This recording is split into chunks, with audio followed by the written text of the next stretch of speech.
નમસ્કાર, આપ જોઈ રહ્યા છો નેશન પ્લસ ન્યૂઝ. હું છું આપની સાથે હિરલ પંડ્યા. વડોદરા શહેરમાં સ્માર્ટ સિટીના દાવાઓ અને હલકી કક્ષાની રસ્તા કામગીરીની પોલ ખોલતો વધુ એક કિસ્સો સામે આવ્યો છે.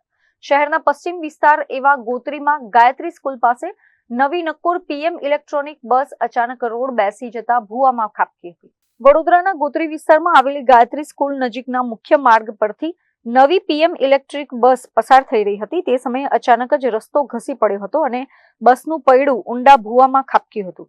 સદનસીબે મોટી હોનારત ટળી હતી, પરંતુ પ્રથમ વરસાદમાં જ રસ્તાઓ ધોવાઈ જતા પાલિકા અને કોન્ટ્રાક્ટરની લોલમલોલ કામગીરી સામે આવી ગઈ છે. ગોત્રીના મુખ્ય માર્ગ પર બસ ફસાઈ જતા રસ્તાઓની હલકી ગુણવત્તા સામે ફરી એકવાર ગંભીર સવાલો ઉભા થયા છે. બનાવને પગલે સ્થાનિક રહીશો અને વાહન ચાલકોમાં ભારે આક્રોશ વ્યાપ્યો છે. સ્થાનિકોનો આક્ષેપ છે કે પ્રી મોન્સૂન અને રોડ પેચવર્કના નામે માત્ર કાગળ પર જ કામગીરી થાય છે.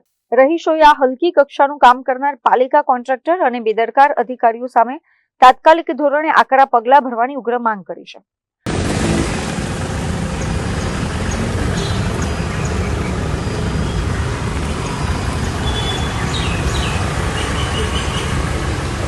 કેમેરામેન નવનીત પરમાર સાથે Chirag Patel, Nation Plus News, Vadodara.